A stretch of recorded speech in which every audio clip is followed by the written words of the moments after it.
ಬಾಯಿ ರುಚಿ ಇಲ್ಲದೇ ಇರುವಾಗ ನಾಲಿಗೆಗೆ ಒಳ್ಳೆ ರುಚಿ ಕೊಡುವಂತಹ ಸಕ್ಕರೆ ಕಾಯಿಲೆ ಮತ್ತು ಕಫ ಇದ್ದವರಿಗೆ ಈ ಉಪ್ಪಿನಕಾಯಿ ತುಂಬಾ ಒಳ್ಳೆಯದು. ಆರೋಗ್ಯಕ್ಕೆ ಒಳ್ಳೆಯದಾಗಿರುವಂತಹ ಈ ಉಪ್ಪಿನಕಾಯಿನ ದಿಢೀರಂತ ಮಾಡಬಹುದು. ಹಾಗಾದರೆ ಬನ್ನಿ ಮಾಡುವ ವಿಧಾನ, ಬೇಕಾಗುವ ಪದಾರ್ಥಗಳು ನೋಡೋಣ. ಹಾಯ್ ಫ್ರೆಂಡ್ಸ್, ಎಲ್ಲರಿಗೂ ನಮಸ್ಕಾರ. KR ಚಾನಲ್ಗೆ ಸ್ವಾಗತ. ನಾನು ನಿಮ್ಮ ರೂಪ. ಈ ಉಪ್ಪಿನಕಾಯಿ ಮಾಡೋಕ್ಕೆ ನಾನಿಲ್ಲಿ ಧಾರೆಹುಳಿ ತಗೊಂಡಿದ್ದೀನಿ. ಧಾರೆಹುಳಿನ ಇಂಗ್ಲಿಷ್ನಲ್ಲಿ ಸ್ಟಾರ್ ಫ್ರೂಟ್ ಅಂತ ಕರೀತಾರೆ. ಇದನ್ನ ನಕ್ಷತ್ರದ ಹಣ್ಣು ಅಂತಾನೂ ಕರೀತಾರೆ. ಧಾರೆಹುಳಿ ಕಾಯಿ ಇರಬೇಕು, ಹಣ್ಣಿರುವಂತಹ ಧಾರೆಹುಳಿನ ತಗೊಳ್ಬೇಡಿ. ವಿಡಿಯೋದಲ್ಲಿ ತೋರಿಸಿದ ವಿಧಾನದಲ್ಲಿ ಇದನ್ನು ಕಟ್ ಮಾಡಿಕೊಳ್ಬೇಕು. ಈ ರೀತಿ ಪೂರ್ತಿಯಾಗಿ ಧಾರೆಹುಳಿನ ಕಟ್ ಮಾಡಿದ ನಂತರ ನಾನಿಲ್ಲಿ ಹಸಿಮೆಣಸನ್ನು ಕಟ್ ಮಾಡ್ತಾ ಇದ್ದೀನಿ. 10 ಹಸಿಮೆಣಸು ತಗೊಂಡಿದ್ದೀನಿ. ಈ ಹಸಿಮೆಣಸು ಹೆಚ್ಚು ಖಾರ ಇಲ್ಲ. ಹಸಿಮೆಣಸು ಹಾಕಿದ್ರೆ ಚೆನ್ನಾಗಿರುತ್ತೆ. ನೀವು ಹಸಿಮೆಣಸು ಬೇಡ ಅಂದರೆ ಖಾರದ ಪುಡಿ ಹಾಕಿನೂ ಮಾಡ್ಕೊಳ್ಬಹುದು. ಇದಕ್ಕೆ ಬೇಕಾದರೆ ನೀವು ಶುಂಠಿನೂ ಸೇರಿಸಬಹುದು. ಹಣ್ಣಾಗಿರುವಂತಹ ಧಾರೆಹುಳಿ ಸ್ವಲ್ಪ ಸಿಹಿಯಾಗಿರುತ್ತೆ. ಅದನ್ನು ನೀವು ಹಾಗೆ ತಿನ್ನಬಹುದು. ಹಾಗೆ ತಿನ್ನೋದ್ರಿಂದ ಕಫ ಕರಗುತ್ತೆ.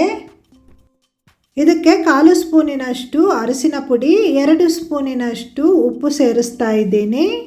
ನಾನಿಲ್ಲಿ 1/4 ಸ್ಪೂನಿನಷ್ಟು ಮೆಂತೆ, 1/4 ಸ್ಪೂನಿನಷ್ಟು ಜೀರಿಗೆ, 1 ಸ್ಪೂನಿನಷ್ಟು ಸಾಸಿವೆನ ಹುರಿದು ಈ ರೀತಿ ಪುಡಿ ಮಾಡಿದ್ದೀನಿ.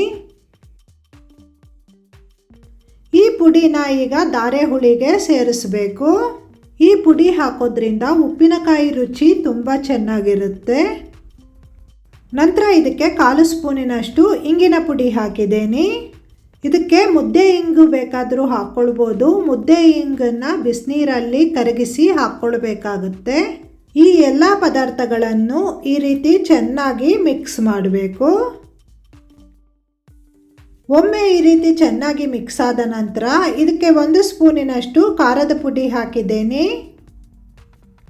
ನಾನು ಹಾಕಿರುವಂತಹ ಹಸಿಮೆಣಸು ಖಾರ ಇಲ್ಲ, ಅದಕ್ಕೆ ನಾನಿಲ್ಲಿ ಖಾರದ ಪುಡಿ ಸೇರಿಸ್ತಾ ಇದ್ದೀನಿ. ಖಾರದ ಪುಡಿ ಹಾಕಿದ ನಂತರ ಇನ್ನೊಮ್ಮೆ ಇದನ್ನು ಚೆನ್ನಾಗಿ ಮಿಕ್ಸ್ ಮಾಡಬೇಕು.